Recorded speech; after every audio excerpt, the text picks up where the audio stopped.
For this installment of Critical Thinking in the Bible, I'd like you for a moment to imagine yourself as a criminal court judge. Today you'll be seeing two cases. In both, the defendants have already pleaded guilty, and the only thing left to do is administer the punishments.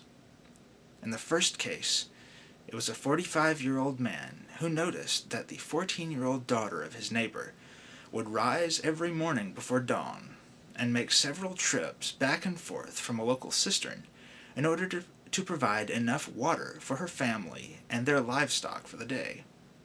One day, this 45-year-old man hid in a remote location of the route this young girl took. When she passed by, he grabbed her and forcibly raped her. The second case you'll be hearing is of a young mother who was feeding her toddler on a Saturday afternoon. The baby made a sudden move and knocked the food out of her hand, and it made a mess on the floor.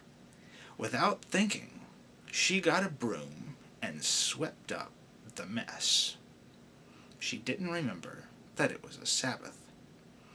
What punishments would you determine to be appropriate for these two crimes? Would either receive the death penalty? And if they did, which one would receive it?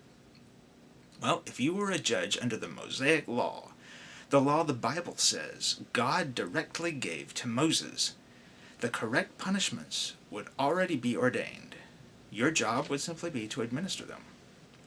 In the case of the rapist, the correct punishment would be to marry his victim, and he would never be allowed to divorce her. In the case of the young mother who swept the floor on a Saturday afternoon, the correct punishment would be that she would die by stoning, and her corpse would be hung from a tree overnight as a warning to anyone who might think of violating the Sabbath. My question to you is this justice? If a human were to make up laws like this, we might suspect that they'd lost their mind, or maybe they were just very corrupt. But if someone tells you that God made up these rules, should you believe it? What kind of laws would you expect from an all-knowing and loving Creator? For instance, would you expect Him to be upset because I am wearing this shirt, simply because it's made of 60% cotton and 40% polyester? If you don't know what I'm talking about, read Deuteronomy 22:11.